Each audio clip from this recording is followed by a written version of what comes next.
derecho jurídico decimos de que son todos aquellos acontecimientos naturales o del ser humano previstos en las normas jurídicas que producen consecuencias de derecho. Eso es el hecho jurídico. Y que producen consecuencias jurídicas y que obviamente el supuesto jurídico debe estar contemplado en la norma jurídica. Decimos de que hay un hecho natural cuando existe un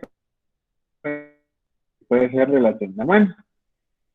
Y el hecho de ser humano, decimos de que existe una manifestación libre de realizarlo, sin embargo,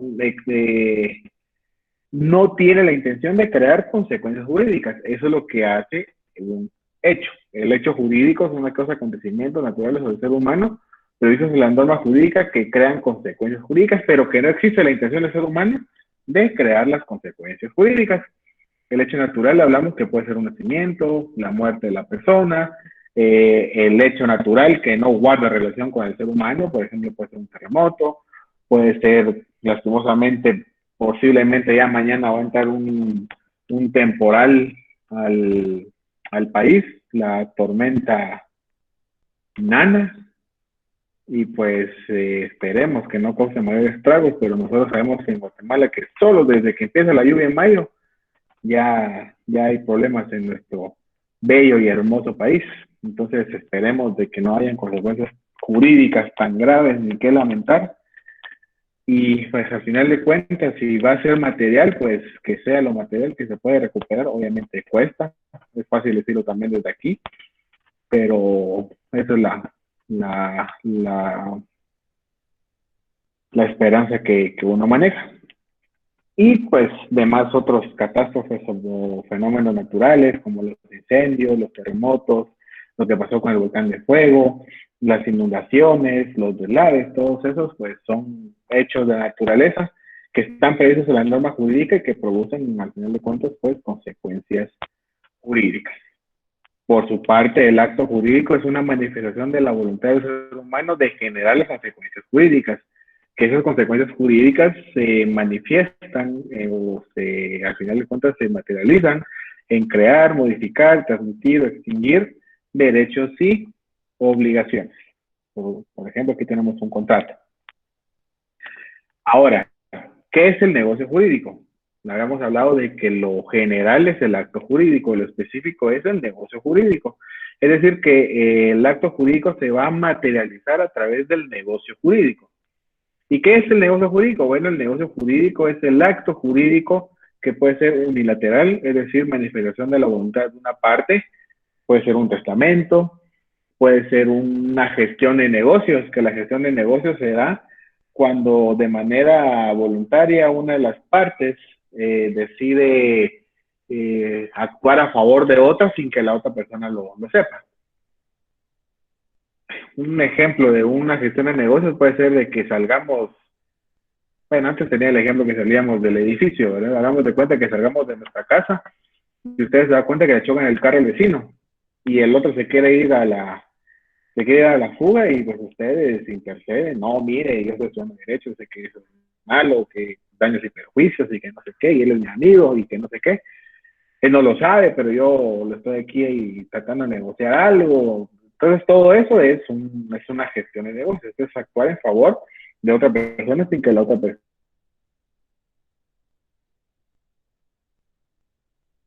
gestionar derechos, no obligaciones. Entonces el acto jurídico unilateral es la manifestación de la voluntad de una persona y bilateral, pues, que es la declaración de voluntad de dos o más personas. ¿Dónde se encuentra la voluntad deliberada de crear consecuencias jurídicas? Esto, donde se encuentra la voluntad deliberada de crear consecuencias jurídicas, es la diferencia entre el acto y el negocio jurídico. ¿Por qué? Porque a través del negocio jurídico nosotros deliberadamente o a través del negocio jurídico materializamos la creación de consecuencias jurídicas. Como ya lo he dicho, crear, modificar, permitir, extinguir derechos y obligaciones. Un contrato es un negocio jurídico bilateral, puede ser un contrato laboral, un contrato civil, un contrato mercantil, incluso un derecho administrativo con el Estado. El Estado puede generar como persona jurídica colectiva, puede generar o puede crear manifestaciones de voluntad, obviamente a través de su representante legal. Aquí tenemos otra forma en la cual yo les quiero dar a entender la deliberada manifestación de voluntad a través de una firma, por supuesto, que la firma es la manifestación gráfica de la voluntad de las personas. Y pues un testamento, que el testamento es por excelencia el ejemplo clásico de los actos jurídicos unilaterales a través de la cual, o a través del cual, mejor dicho, una persona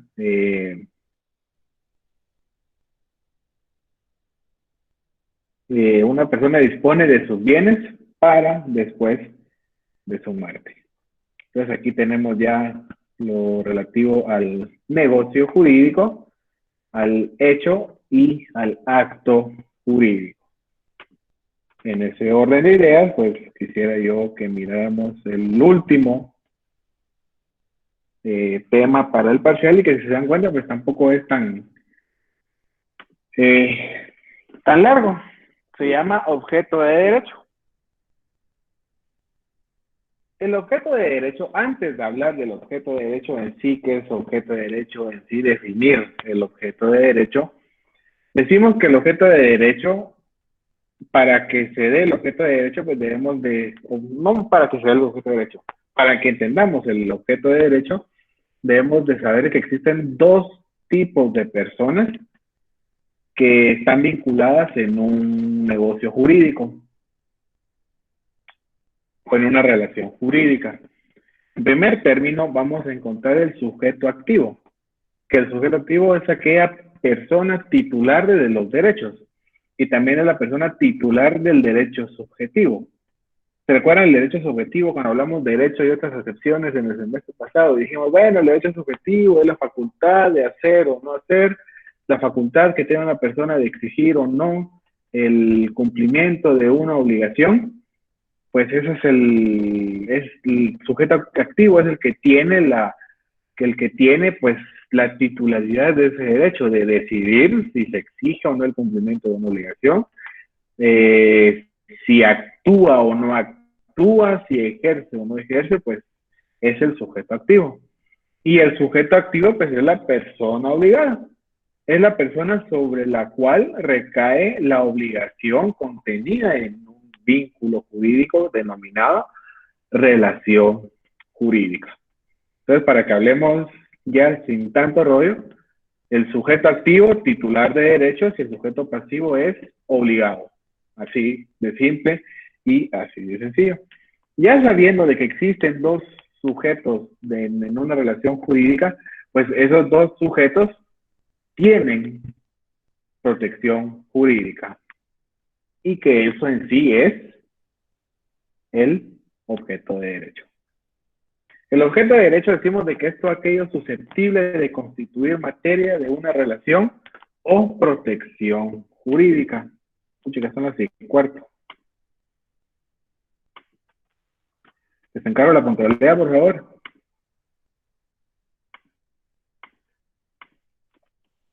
Entonces, el objeto de derecho es todo aquello susceptible de constituir materia de una relación o de protección jurídica. Es decir, todo aquello que constituye una relación jurídica, contrato, un testamento, un negocio jurídico, una declaración unilateral, como por ejemplo ya puede ser la gestión de negocios. Todo eso constituye protección jurídica, es decir, eso es objeto de derecho. Todo aquello que va a crear materia de protección jurídica o que va a crear una relación jurídica es el objeto, es el motivo por el cual existe el derecho. ¿Qué es lo que hace el derecho? Pues proteger. Entonces, ¿qué es el objeto de derecho? El objeto de derecho es todo aquello que el derecho puede llegar a constituir una materia o una relación jurídica y al final de cuentas, pues una protección como tal. Otros dicen que el objeto de derecho es la prestación debida por el sujeto pasivo al sujeto activo, es decir, la obligación que el sujeto pasivo tiene a favor de un sujeto activo. Siento que esta definición, con el más sumo los respetos, se queda un poco escueta. Bueno, bastante escueta, porque solamente establece una parte de la relación jurídica, que es la obligación. Pero solo la obligación no es de protección jurídica, sino el sujeto activo, ¿dónde se queda? Entonces, por eso es de que la definición anterior, a mi juicio, es la más adecuada, ya que todo lo que puede constituir una materia o una relación jurídica es el objeto de derecho. Es decir, todo lo que el objeto, todo lo que el derecho puede proteger o todo lo que puede crear como tal derecho es objeto de derecho. Es el motivo por el cual existe el derecho. Clasificación. Existe una clasificación del objeto de derecho.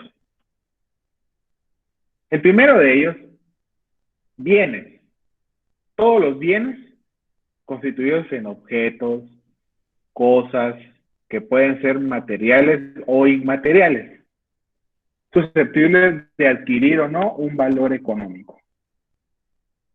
Por ejemplo, si yo les hablo de objetos o de cosas, pues un teléfono puede ser un objeto, un libro, no hablemos de una casa, un carro, por supuesto. Esos son materiales. Pero yo les digo un objeto inmaterial, un ejemplo. Una empresa, ¿Una sociedad? Una sociedad, la sociedad es una persona jurídica, colectiva. Ah, ok.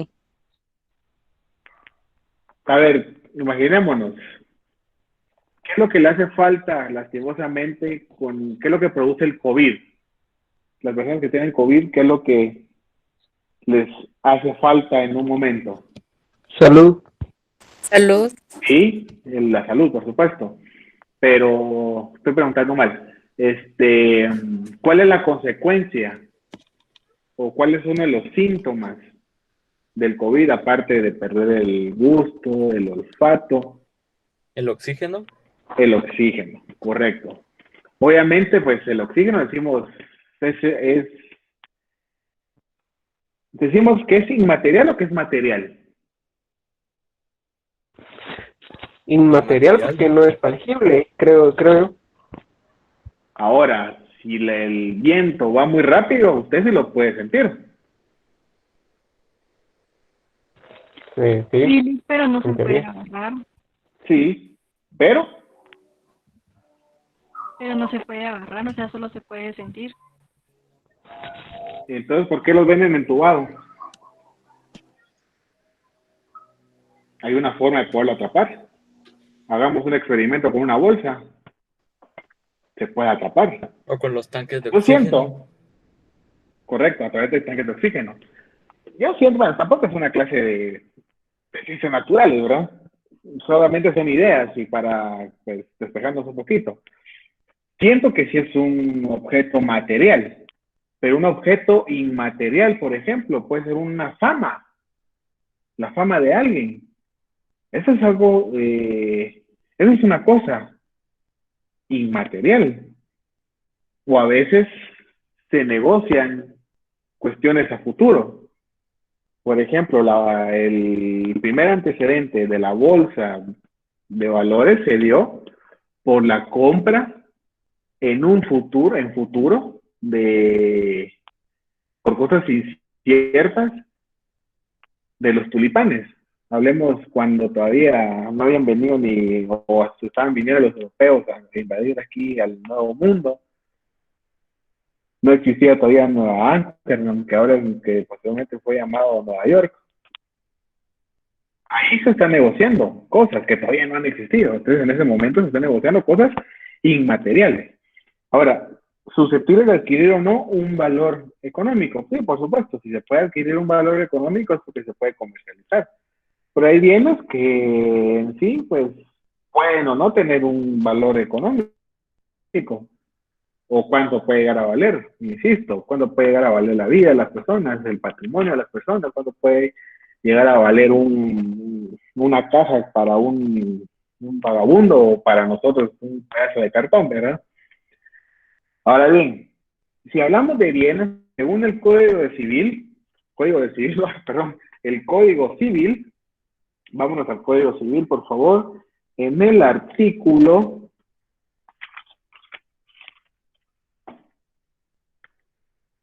442. Aquí sí nos da una definición, dice, bueno, aquí dice concepto, aquí está mal redactada la ley, y es una definición, dice, son bienes las cosas que son o pueden ser objeto de apropiación, y se clasifican en inmuebles y en muebles. Y aquí la ley cuando dice objeto de apropiación y de utilidad, porque el bien es todo aquello que nos va a dar, que son objetos de apropiación y que pueden ser también de utilidad. Cosas apropiables, en el artículo 443, pueden ser objeto de apropiación todas las cosas que no estén excluidas dentro del comercio, por su naturaleza o por disposición de la ley. Artículos fuera del comercio, 444, están fuera del comercio por su naturaleza, las que no pueden ser poseídas exclusivamente por ninguna persona y por disposición de la ley. Las que ella declara irreductibles, que no se pueden reducir a propiedad particular. Bueno, ¿qué es lo que no podemos nosotros estar vendiendo? Bueno, en sí, el aire puro de la naturaleza no lo podemos vender como tal. O aquella persona que dice que quiere vender la luna, ¿verdad? O que como nadie es de la luna, pues la registró para sí y entonces anda vendiendo terreno en la luna. Entonces, pues no sé quién es más tonto, si quien dice que la luna es de él o quien realmente compra los terrenos en la luna. Bueno, dice que son bienes inmuebles. Primero, el suelo, subsuelo, el espacio aéreo, las minas mientras no sean extraídas y las aguas se encuentran en la superficie o dentro de la tierra, los árboles y las plantas mientras estén unidos a la tierra y los frutos no cosechados. Las construcciones adheridas al suelo de manera fija y permanente, las cañerías, conductores de agua, gas, electricidad, incorporadas. Bueno, según el artículo 445, todos los que se encuentran aquí se consideran como bienes inmuebles, ¿verdad? El 451 nos establece los bienes muebles. Son bienes muebles los bienes que pueden trasladarse de un lugar a otro sin menoscabo de ellos mismos ni del inmueble donde estén colocados. Las construcciones de terreno ajeno hechas para un fin temporal, las fuerzas naturales y útiles de apropiación, y ahí también nos establece cuáles son los bienes. Entonces, generalmente nosotros decimos que existe una clasificación de los bienes. Todas aquellas cosas que pueden ser objeto de apropiación y que al final poseen un valor o no económico, incluso que nos van a ser de utilidad, van a ser considerados bienes. ¿Cómo se clasifican? Bienes muebles y bienes inmuebles. Sin embargo, existe otro tipo de bienes, y a eso los llamamos los bienes semovientes. Que los bienes semovientes, dice, por los animales puestos al servicio de la explotación de una finca, se reputan como bienes inmuebles. O sea, están los bienes muebles y los bienes inmuebles, ¿verdad? Existen otros denominados bienes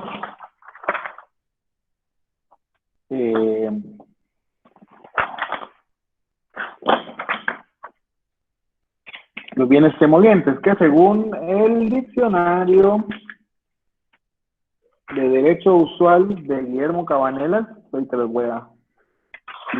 voy a decir qué es lo que dice sobre semovientes. Por servidón, ya me pasé.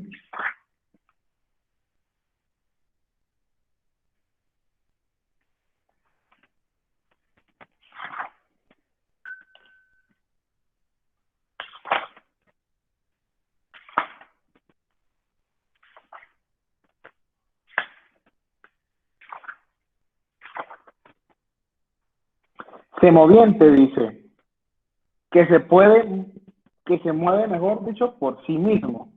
Se refiere de modo exclusivo a los animales y dentro de ellos al ganado y las caballerías de mayor utilidad para el hombre, ser humano. Dentro de la clasificación bipartita de los bienes muebles e inmuebles, los semovientes se incluyen tradicionalmente en el primero de los grupos, pero se sostiene con razón que su particularidad permitirá una estructura autónoma.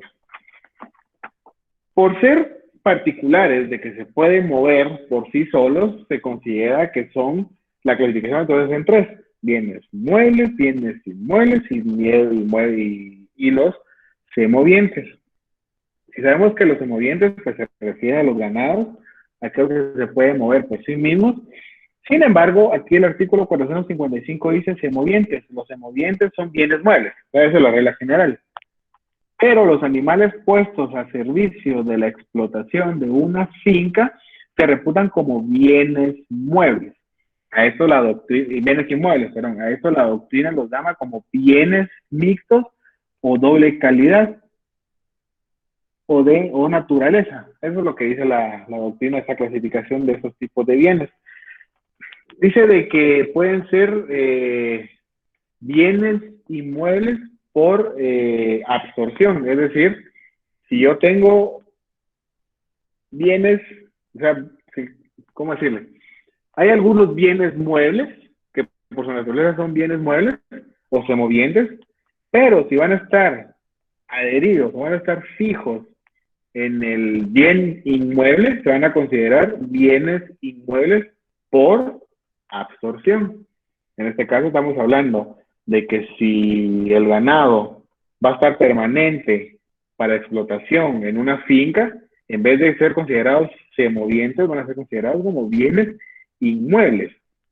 O como en la universidad, por ejemplo, están los bienes muebles de los escritorios, o el pizarrón, o si se dan cuenta, el escritorio de la cátedra y la silla están atornilladas en el suelo.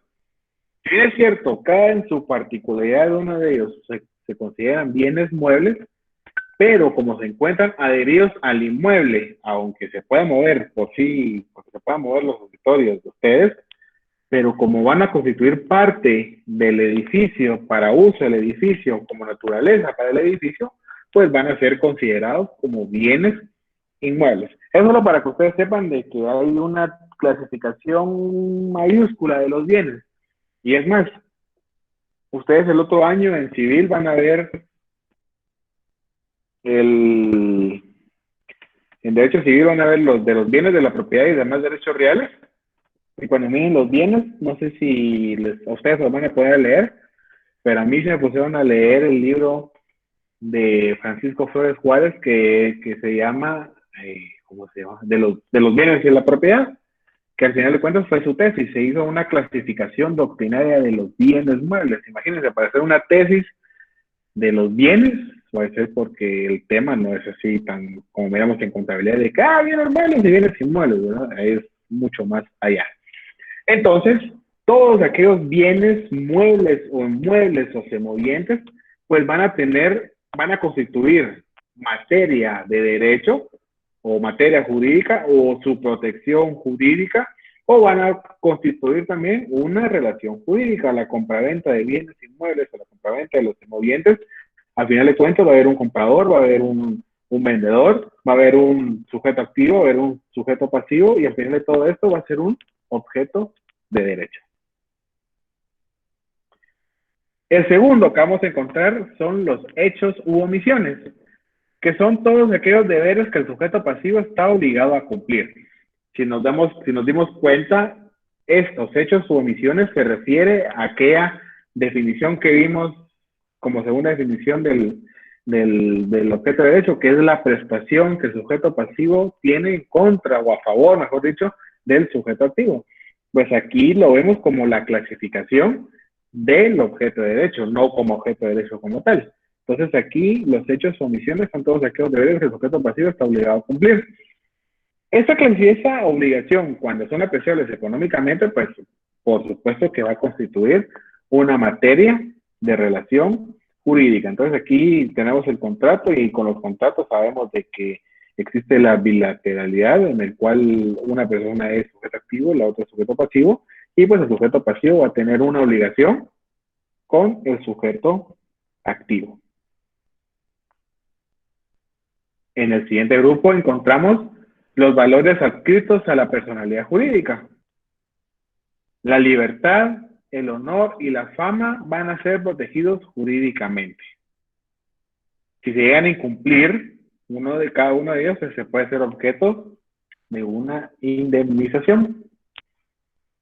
La libertad de la persona es un valor adscrito a la personalidad jurídica. Entonces, la premisa mayor establece de que el Estado de Guatemala se va a organizar jurídicamente para proteger los derechos, la vida y, por supuesto, la libertad de las personas. Obviamente, pues, no todos los derechos son todos los derechos son relativos, ningún derecho es absoluto. Entonces, si una persona comete un delito y la consecuencia jurídica del hecho delictivo pues es la prisión, obviamente pues ahí se le va a disminuir el derecho.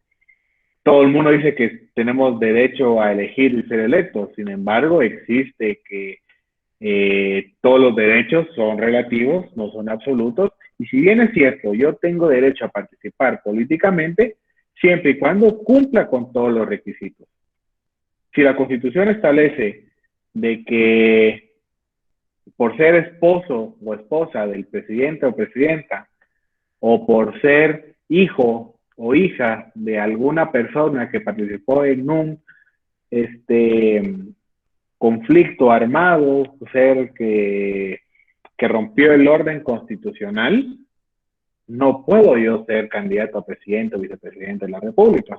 Pero hay gente que es necia y dice, no, yo tengo derecho porque es un derecho humano. Sí, también todos tenemos el derecho humano de la libertad, sin embargo, si cometo un delito, pues me voy preso. ¿Por qué? Porque incumplí con un requisito establecido en las leyes. Entonces, todos los derechos son relativos. Eso quiero que nos quedemos claros. Todos los derechos son relativos. Entonces, si existen requisitos que debo de cumplir para optar a alguna plaza, algún puesto, algún cargo de elección popular, está bien. Yo tengo el derecho de elegir y ser electo siempre y cuando cumpla con todos los requisitos. Yo tengo el derecho de libertad siempre y cuando no cometa delitos. Así simple, así de sencillo. La fama, pues la fama también es protegido jurídicamente.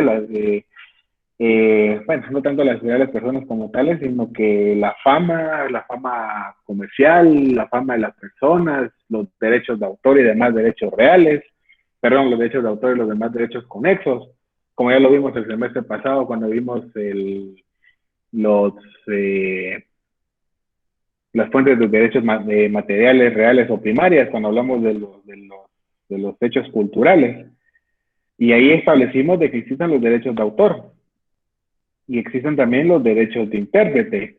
Todos esos derechos, cuando tenemos fama, porque al final cuando tenemos fama todos dicen que es la canción es mía o que tuve esa idea, pues existen registros de intérpretes, registros de derechos de autor que protegen pues la obra primaria. La obra de intérprete, por ejemplo, hay personas que escriben pero no saben cantar, se lo dan a otras personas. La otra persona no va a tener el derecho de autor de la letra o de la música, pero sí de interpretarla como tal. Entonces, pues a eso se refiere la fama. Y no solamente la fama artística, ¿verdad? Sino que también la fama mercantil, por ejemplo. La fama mercantil es una de las cosas que el derecho protege, y por eso es de que existe un código de comercio en el cual pues va a proteger las marcas, van a proteger al comerciante, ya sea comerciante individual o comerciante social o colectivo, pues va a haber una protección también jurídicamente. Por eso es que les pongo aquí lo de las marcas. Entonces, los valores adscritos a la personalidad jurídica, por supuesto que requieren la protección jurídica, por supuesto que constituyen materia de derecho y van a constituir una relación jurídica. Por eso es de que son parte del objeto de derecho.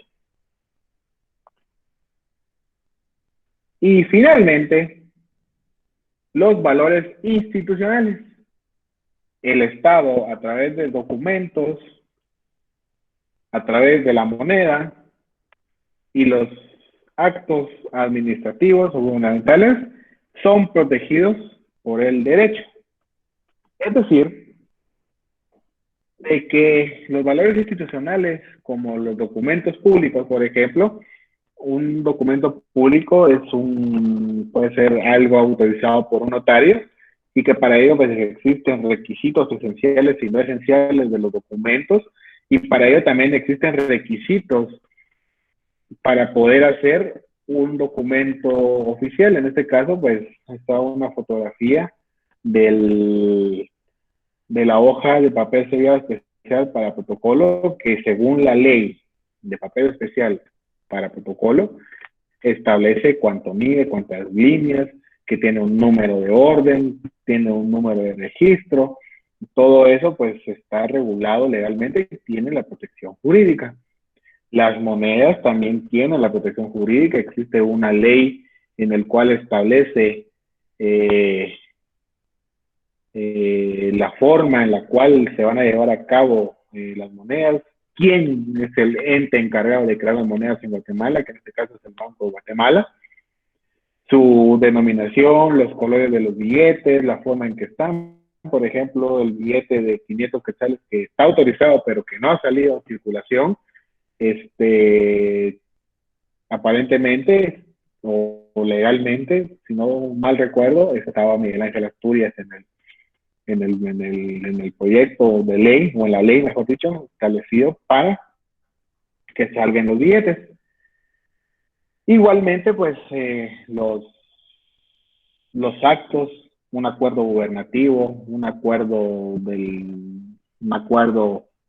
del Ejecutivo, un acuerdo del Congreso de la República, del Fiscal General de la República, un acuerdo de la Corte Suprema de Justicia, todo ello pues va a constituir, por supuesto, materia de derecho y va a constituir una relación jurídica. Y al final de cuentas, pues también la protección a los símbolos patrios, ¿verdad? La bandera, que no mancharla, no cambiarle los colores, con el fin de menospreciar al Estado de Guatemala, la marimba, proteger el ave nacional, proteger nuestros símbolos patrios como tales, pues por el hecho de que tienen una protección jurídica, pues también son un objeto de derecho. Pues hasta ahí terminamos ya el contenido para el primer parcial. No sé si tienen alguna duda o algún comentario.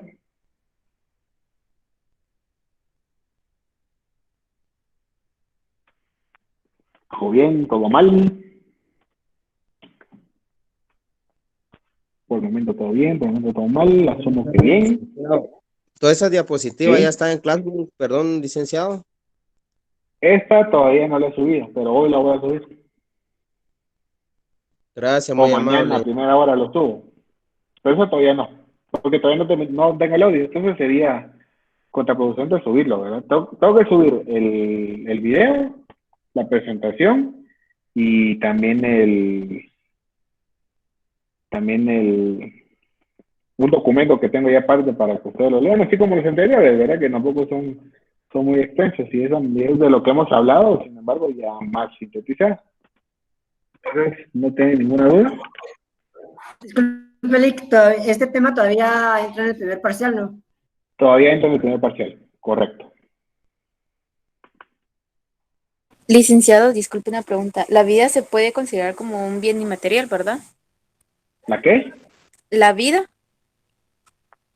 Sí, Sí. sí. Porque lo material somos nosotros, pero la vida como tal, cuando nos morimos el cuerpo sigue, el cuerpo material sigue, pero la vida ya no. Entonces yo lo considero como un bien inmaterial. Gracias, era mi duda. Que no podemos cuantificar económicamente. Bueno, los sicarios sí lo cuantifican económicamente, uno vale 200 o 300 pesos a veces. Así de triste es nuestra realidad. No sé si tienen alguna duda sobre los ejercicios que hemos visto, no sé, les pregunto. Perdone, Yo sí tengo una duda, es de un tema que hemos visto sobre las normas jurídicas. ¿Sí? Solo confirmando, como habían dos clasificaciones, ¿verdad? Estaban las simples y las complejas. ¿Sí? Sí, ¿verdad? De supuestos, ajá. Ah, perdón, sí, del supuesto, las normas jurídicas, ajá. Las simples había dicho que es la que contiene una hipótesis. Una sola hipótesis, sí. Y la compleja, entonces sí estoy bien. Y la compleja es la que tiene más de una hipótesis. Sí, dos o más hipótesis. Correcto. Ah, ok. Y eso era lo que quería confirmar, tenía duda con eso. Gracias a ti. Muy bien, de nada. Pregunto nuevamente, no sé si tienen alguna otra duda. Por ejemplo, en el artículo, ¿tienen los ejercicios a la mano? Disculpe, yo sí tengo una duda. Sí. Eh, yo estaba viendo de las hojas que nos mandó el derecho Ajá. de sangre. Ajá. Ah, sobre la nacionalidad. Ajá, de la persona. Entonces, así como decía en el ejemplo de que la mamá era de Colombia y el papá era guatemalteco, ¿tenía derecho de sangre de las dos partes o solo de una? De las dos. ¿Verdad que O sí, el de las papá dos? tiene el Porque derecho de tiene sangre, sangre ser de mamá y guatemalteco. sangre. Ajá. Correcto. Muy Correcto. bien. Si quieres hablamos un poquito más de ese tema. Miren, pues la nacionalidad, existen dos sistemas para adquirir la nacionalidad de una persona. Puede ser por derecho de sangre o ius sanguinis o por el derecho de suelo o el ius solis.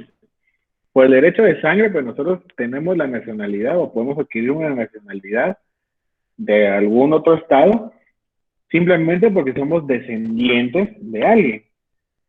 Se da mucho el caso de argentinos, más que todo por el fútbol o por los deportes, pero de que muchos argentinos adquieren la nacionalidad italiana más que todo, porque hubo mucha inmigración de Italia hacia Argentina.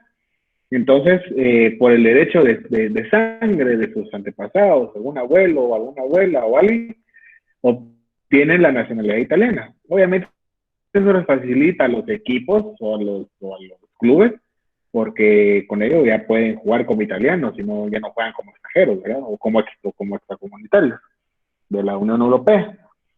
Entonces, por el derecho de sangre es de que nosotros podemos adquirir, como el presidente de la República, correcto, él tiene la nacionalidad guatemalteca y la nacionalidad italiana por derecho de sangre. No sé si su abuelo o su bisabuelo era italiano, y por eso es de que Yamatei, pues es el doctor Yamatei, el presidente Yamatei. Él, por no decirlo más allá, él pues tiene la doble nacionalidad. Igual el ministro de Relaciones Exteriores, él también tiene la nacionalidad italiana. Si querían ir a Venezuela con pasaporte extranjero, ¿verdad? De extranjero para nosotros, ¿no? Con pasaporte italiano, y no es, e iban en representación de Guatemala, ¿va?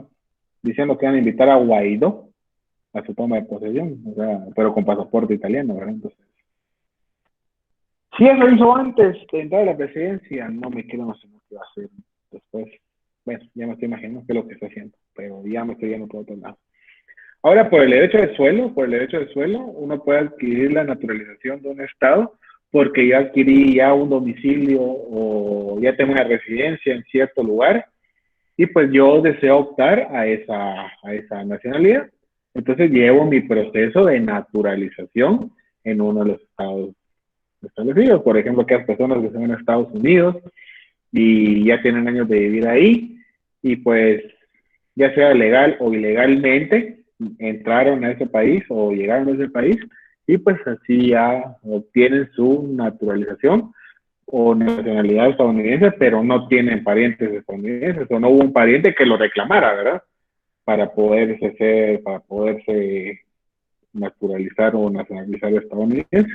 Entonces, en ese sentido, pues por el derecho de suelo, es decir, por vivir en un lugar determinado por cierto tiempo determinado, por adquirir un domicilio en un lugar determinado, pues se puede optar también a esa nacionalidad. Esos son los dos sistemas con el cual se puede adquirir una nacionalidad. Buenas tardes, licenciado. Solo con una consulta. Este último Buenas tardes. decía usted que era el ius solis. Está el Ius ius solis. y el ius domicilium. Es el mismo, Jus ¿no? domicili. ¿Sí? Jus solis o Domicilio es jus el mismo, creo, ¿no? domicili.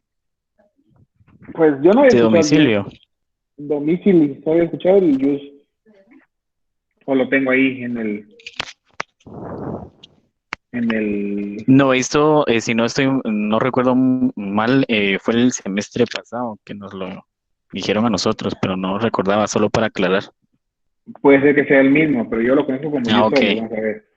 Jus domicili.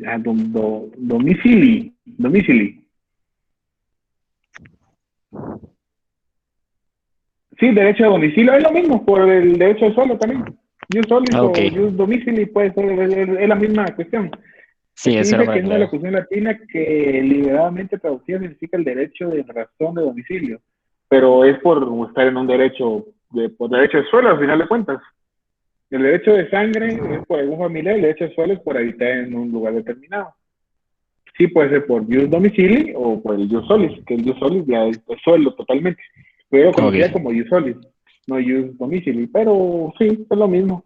ok, Gracias por gracias, la licenciado. aclaración, es lo mismo. Licenciado, una pregunta. Claro. Ese es a eso le denominamos vínculo jurídico. Vínculo jurídico es cuando existe una relación persona y derecho. Pero la nacionalidad es un vínculo jurídico, es decir, un vínculo establecido por el derecho entre el Estado y la persona. Ya, gracias. De nada. No sé si tienen alguna otra duda. ¿Sí? Disculpe, ¿hasta qué página del libro llegaría su examen? Permítame, aquí tengo el libro a la mano. A ver si lo tengo. Solo que no tengo la versión de este año. Tengo todavía la versión 2016, pero igual puede servir. Sería el primer capítulo, fijo, que es la norma jurídica de estructura. Segundo capítulo que habla de la persona.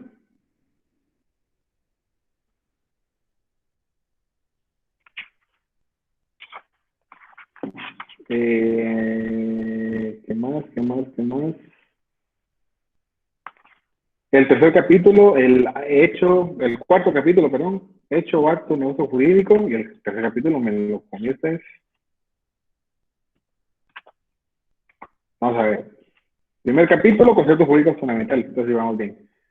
Cuarto capítulo, viene el examen y viene el quinto capítulo, que es el objeto de derecho, que viene hasta la página 7.6.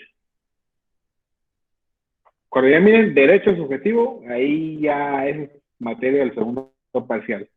Entonces, capítulo del 1 al 5, es decir, desde la página 1 hasta la página 76, 7.6.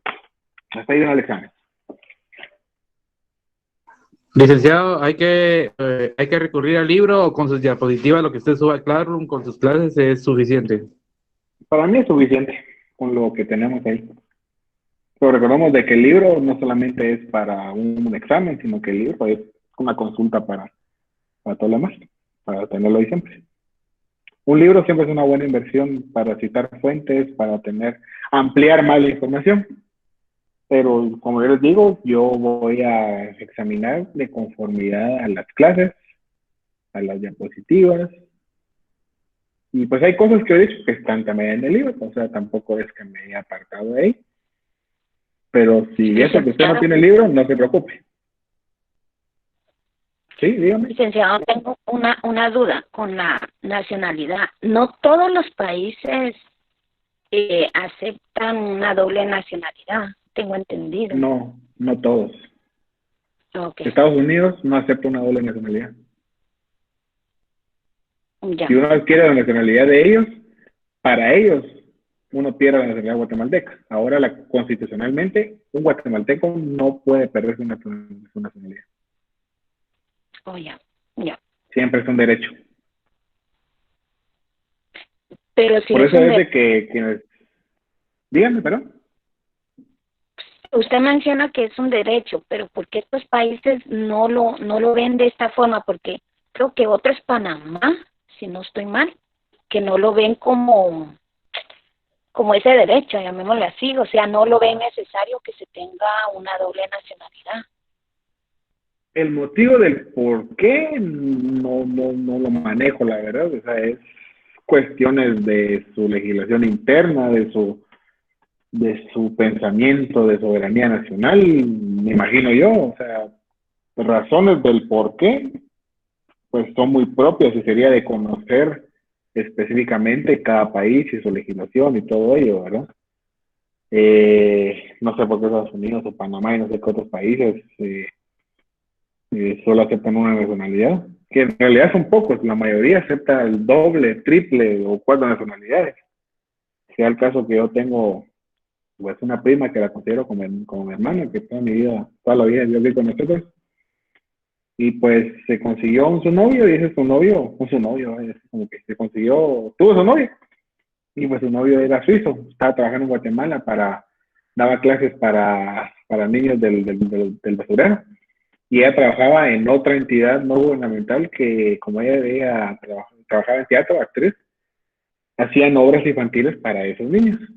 En una de esas se encontraron y se enamoraron y terminó su trabajo él aquí y le dijo, mira, ya terminé mi misión, ¿te querés venir o no? Pues ni dos veces dijo ella, se fue a vivir con él en Suiza.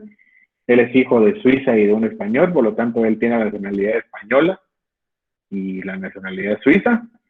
Pues ya mi hermana, pues ella tiene la nacionalidad guatemalteca y por el esposo, pues adquirió la nacionalidad suiza y la española también, porque el otro es suizo-español.